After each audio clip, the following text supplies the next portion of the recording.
Hello and welcome to Marketing Global Edition with me, Jasmine Montgomery. And me, Piers Guyler. So today we are going to talk about something that Piers and I have argued about in pubs and restaurants and plane rides for many years. The question of whether or not brands, companies should have at their heart the idea of purpose. And I think it's going to surprise you if you've listened to our podcast before, which of us in this particular discussion is the idealist and which one is the pragmatist. I think you may be surprised by a role reversal here. But let's kick off, Piers, with you as the proponent of this idea, stating the case for purpose in branding. I do fundamentally believe in purpose. I believe all companies should make profit, but they should also do good. If they're just in the matter of if it's just about making money, I don't think that's good enough anymore. That's what I fundamentally believe, and I think many companies are doing it, and many companies are benefiting from doing it. That's basically it. Do you want to know what purpose is? I think we all know. Go on, tell us. What do we mean by purpose? It's why we do what we do. It's the reason we exist as companies, as brands, beyond purely profit. Okay, so it's like doing good in the world. I don't know, an example could be Patagonia. We're in the business to save our home planet. Right? That's a great reason for their employees to get up every morning and go to work beyond their paycheck. Okay, so that's the case for. For me, I have seen purpose too often be a kind of whitewashing that is applied over the top of some serious cracks in organizations.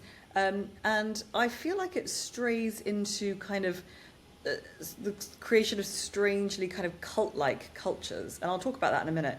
But so I feel that purpose is really important in life, but I want to save it for organizations that don't have profit at the center of their remit.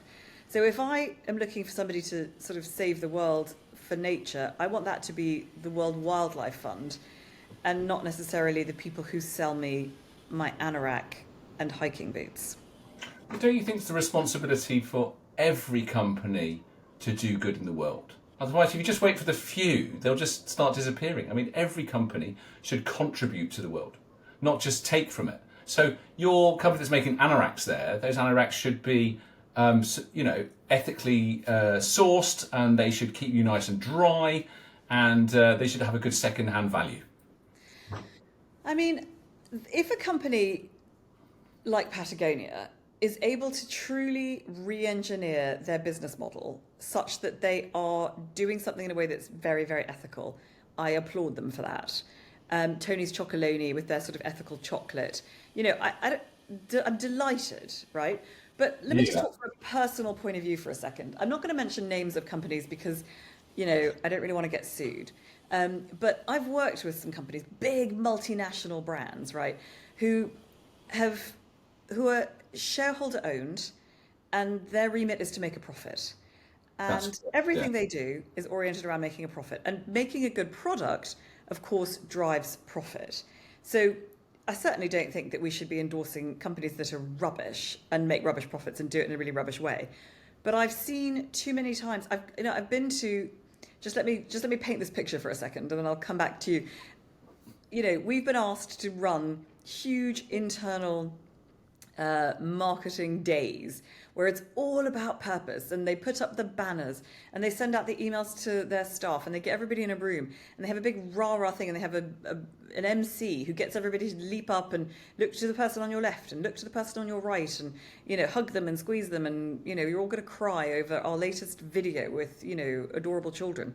And then everybody just goes back to business as usual, which is oriented around making profit for shareholders. And I just wish companies would be honest and say that's what they do. And when I look for people to do good in the world, to really be to bring activism to the world, I look to NGOs like Amnesty International or Oxfam to do that. Look, purpose doesn't replace profit. Okay, it directs the business to more profitable markets. Okay, so Unilever, I've got the fact here, Unilever's purpose-led brands generate over 70% of its growth. Yeah, Tesla is one of the most valuable companies in the world because of purpose-driven markets. EVs, batteries, energy. Okay, but are we saying that... I'm not saying that I don't think that products which are aligned with making the world a better place are a bad thing. Let me be clear. Okay, I'm not saying drill, baby, drill, we shouldn't be making EVs, right? I'm saying that organizations, when they make a lot of noise in their PR and in their internal comms about purpose, I'm saying that aside from a few, and you've talked about some of them, and there are a couple of really good examples. Sure, there's always a few examples that break the rule, but I think in 85% of cases, all of that purpose stuff is just whitewashing. There's loads of empirical evidence that has proven that companies that follow purpose are more successful than those that don't financially. So it is, there's studies from McKinsey, Deloitte, PwC, EY that all do this. There's books written by 𝐒𝐿𝐤 and 𝐿𝐻𝐿𝐻𝐿 that prove it. Collins and Porras, Built to Last, where they looked at 18 visionary companies as an example. Sorry, I'm really getting factual on you. That's okay. I mean, well done, dude. But they've said, the visionary companies who are purpose-led outperform the general stock market by 15 times over a very long period of time. Sorry, it's a bit hard to follow, but anyway, look, they do better. I've got facts. What more do you want? That's easier.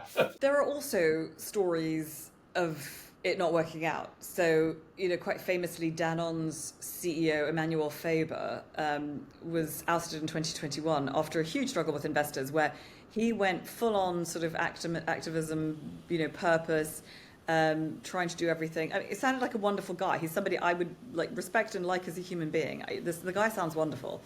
But his investors felt that he was at odds with making a profit as a business, and they just didn't buy into it. So I don't know. I mean, I think it feels strange for me to be on the side of this, because when I look at what is happening in the US with sort of Trump tearing down ESG and sustainability and all those things, you'd think I, as the kind of tree-hugging lefty in this conversation, would be pro all these companies trying to do it. It's not necessarily that I think that it's really a bad thing. It's just that I see it not working so much more than I see it working. And I'm bored of doing campaigns for companies that are, trying to pull the wool over everybody's eyes and are talking about purpose and are just not doing anything differently in terms of business as usual. I just fundamentally disagree with that. I think you see it as a slogan. I see it as part of the business's operating system. So, I think purpose really does give people a reason why they are that company and why they are helping. It's like NASA helping to put a man on Mars, but why are these people at work beyond just making profit? And it makes them turn up and do a better job.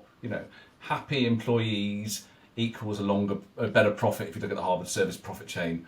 Anyway, it is a good thing to do, to give people a good motivation for being at work and doing good in the world. But more than that, I think people expect it now. It's not fluff anymore. Look at stock markets. Look at investors. Everyone expects and has to be seen to be doing well now. It's not just fluff. It's not greenwashing. You actually have to do these things, and brilliantly, people want to. And I think really, being purpose-driven even stimulates innovation, all sorts of stuff in your particular field. So whether it's Patagonia in jackets, it's Tesla in cars, whether it's about, IBM and better thinking, whatever it might be. But you're assuming, I guess, that the employees are all drinking the Kool-Aid and that they are believing it and buying into the message about purpose. Absolutely, and so they should. Okay. So, but I just don't think, I think most of the time they don't. I think most of the time employees sit there and look at it and go, oh, I've got to sit through another corporate lecture about, how we're not selling soap, we're selling self-esteem or whatever it is. And I don't mean to be dissing Dove, because I really love Dove and their Real Beauty campaign. There are some examples of people who do it really well, but I think so much of the time the employees are gathered into this auditorium and they're shown a whole lot of stuff that bears no resemblance to their day job. And I just think that, it's not why, I don't think it is why people are turning up to work. I think in most, if you are working for Médecins Sans Frontières, I'm sure you're turning up to work to do good. If you're working for, some of the biggest, most highly capitalized businesses in the world that are making tons and tons of money, and that are about things like product innovation, customer centricity, digital transformation, there's so many initiatives and imperatives in a business that if it's a for-profit business, I just don't believe that doing good is necessary. As I say, if they are truly able to do that, great. But I think most of the time it's a plaster, it's a band-aid, it's performative. It's, yet another manifesto. It's borne out by the fact that when clients come to us, so often they need, 6 weeks of workshopping to even work out what their purpose is. Now, if you don't know what your purpose is, and you need everybody to come in and work it out and find it out and, yes, write a slogan about it, it probably isn't real. It's No, probably fluff. again, purpose is within every company that's successful. It's already there. It just needs defining, and those workshops are just to define it clearly in a way that everyone can, in a way that it sounds good and it motivates people, and that's what the time is taken to do. It's just defining what's already there, and each company has its own one. I mean, would you disagree with any of these? Right? Let me test you a couple of things. Right? Go on then. IKEA, to make a better everyday life for the many people. They do. That's That is what they do. complete and utter bollocks as a what? Of course they make a slightly better life because they make I get to put a side tip. To be honest, they don't live up to it. If they were making my life better, I wouldn't have to sit there with all this nonsense stuff all around me with trying to make something happen with an Allen key. They don't make my life better. They make my life infinitely more annoying. But that is exactly my problem. It's like, what is that saying? It's just saying, yeah, you gave me an end table, hurrah. Go on, give me another one. It allows employees to feel a value in what they do beyond the money they get at the end of the week or the month, right? They're thinking, no, I am helping people to have better lives, nicer homes, easier lives, affordable, with furniture that doesn't fall apart. They are helping, and I'm sure it's all very sustainable as well. Right, that's the first one. Go on then. What's the next one? Okay. Unilever. Yep. To make sustainable living commonplace. Who wouldn't want that? Jasmine Montgomery. Such a snore fest, honestly. Now, I take my hat off to Unilever for Dove. Campaign for real beauty, I can't argue with that. But say that again, Unilever, to make sustainable commonplace. To make sustainable living commonplace. That is exactly my problem with these sorts of things. Somebody got in a workshop and took everything they did and boiled it down to a few words. And it's just, it's nonsense marketing, right? It's just, do customers wake up in the morning, do people wake up in the morning and think, what I really want is my sustainability made commonplace? I just don't know that they do. I don't understand what that means. It's meaningless, jargony jargon. Oh dear. Have you got any more? I've got loads, don't you worry. Give me another one. Give me another one. I'm enjoying this. This is fun. We're never going to get any more clients ever again, but give me another one. Not in purpose. In Tesla, to accelerate the world's transition to sustainable energy. Elon Musk is extraordinarily visionary. And I credit him with, having some ideas beyond what most people in the world have had. And maybe if you work at Tesla, it's very exciting to think that you're transitioning the world into e-vehicles. Okay, I'm going to give you that one. I'm going to give you that one. Yeah, I mean, a bit of evidence on But I give you it not because it's a brilliant slogan, because it isn't. It's quite boring, but because they are walking the talk and truly living it, and I see it in everything they do. To be very clear, purpose is not about a slogan. See, this is my point again. You're nailing it as a slogan. It's not it's not externally. Doesn't need to be externally facing. It is to capture and define why they exist beyond profit, and that is used as part of the operating system of the business to inspire employees, to give leaders a platform, to create sustainable advantage, to drive innovation. And it does in those key areas. I mean, do you know Tesla didn't even start with a car? It started with a mission, and they built every product patent and partnership around that. They open sourced their patents in 2014 to encourage EV adoption everywhere, and move that looked insane commercially, but brilliant strategically. And their purpose forced the entire automotive industry to follow, right? From GM to Volkswagen. Look at everything's like everyone's trying to do. I'm getting so excited now. Everyone's trying to do. Trying to do. I think I'm going to have to give you that one. And now, how much is Tesla worth? I wonder. Maybe as much as the next 10 car companies combined. Yeah, I'm going to have to give you Tesla. It's just, to me, that's a much more like, and when you say I think it's slogan, I don't think it's like an external slogan. Sorry, what? Yeah, I'm giving you one point, Piers. One point. Point. He's very excited about this, people. It's not that I think it's that purpose is an external slogan. I think it's an internal slogan, and I think when it works, and I admit sometimes it does. It's an entirely new way of doing business, which Tesla definitely proved. Whatever Elon Musk's faults since, that's true. I don't think that's a bit of it. Compare it to Unilever. That's not like Unilever wasn't set up like that. It wasn't established doing business in that way. That's not why its products exist. But do you not think, sorry to butt in, but to make sustainable living commonplace, do you think that helps them attract star young talent, or not? I think you're probably going to make a point about Gen Z, that Gen Z.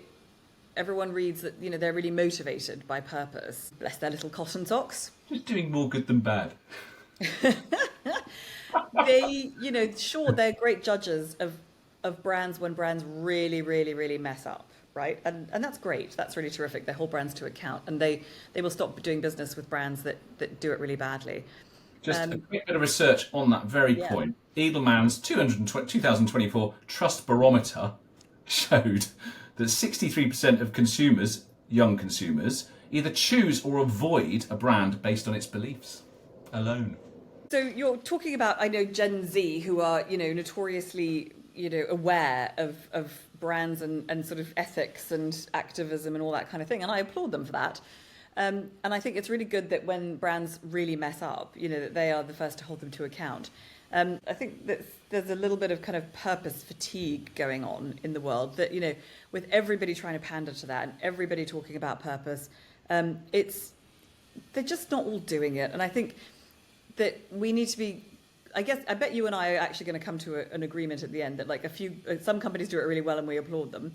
And we're probably going to agree on that. But the more that the kind of airwaves and social media is filled with everyone's, kind of purpose whitewashing, I think the less value it all has. I just don't see that. I don't see purpose whitewashing. I think if every company has the intent to lead with purpose and do it well, that is great. Even if some don't succeed, I think the danger of not doing it is you just become transactional. You become transactional and tone deaf. But do we need every single business to have some sort of bolted on purpose? I mean, I think, when it's baked in, not bolted on, I think it works really well. But if I'm going to fly an airline, right, do I really need that airline to be collecting its change for kids in Africa? Like, it's a nice thing to do. It's great.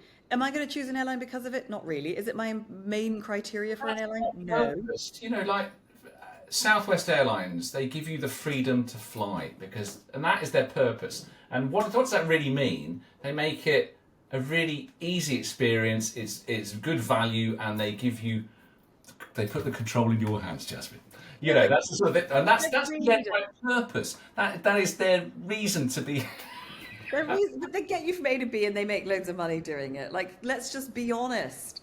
I'm just team, let's just be honest about what we're really here to do. Oh no, I think I don't disassociate. I think profit with purpose is very important. I think it's the way all companies should be in the future. Yeah? And I think it is something that investors are looking for nowadays. The stock market's looking for, and I think it should be now, but it is definitely the future. I think it creates differentiation, but more importantly, it creates loyalty. Loyalty of staff, lower turnover, and loyalty of customers. Well, look, I think we both agree that some businesses who are truly changing business models for good are a great thing. You know, the sort of the Ben and Jerry's and the Tony's Chocolates and the Toms and all those sorts of guys. You know, those guys are doing, and in Tesla, you know, potentially, those guys are doing a great thing. I definitely agree with that. For me, it's hard to do authentically. I don't think that a lot of shareholders really sign up for a moral crusade when they invest in businesses. I think they want them. I think particularly with publicly listed companies, you know, there can be a real tension between profit and principle, and I think that you know, purpose may correlate with brand strength quite often, but I think that causation is fuzzy. I think quite often we like brands that are doing a great job of purpose, but they're also doing a great job of being a great product. You know, if you look at Patagonia, they make great products. It'd be really hard to take apart why that company is successful and say it's because they're kind of purpose driven. But look, I'll definitely give you that. You know, when they get it, when it works, it works. I just think an awful lot of it is an awful lot of bollocks. I know it is still funny listening to you talk about it, because it's just, we're fundamentally so different. You know, for you see it as a cost. For me, I see it as an investment. Well, that is a great note. Down to.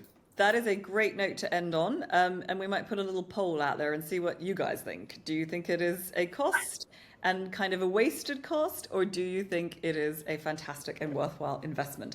Let us know what you think, and thank you very much for listening. We'll be back next week. See you next week.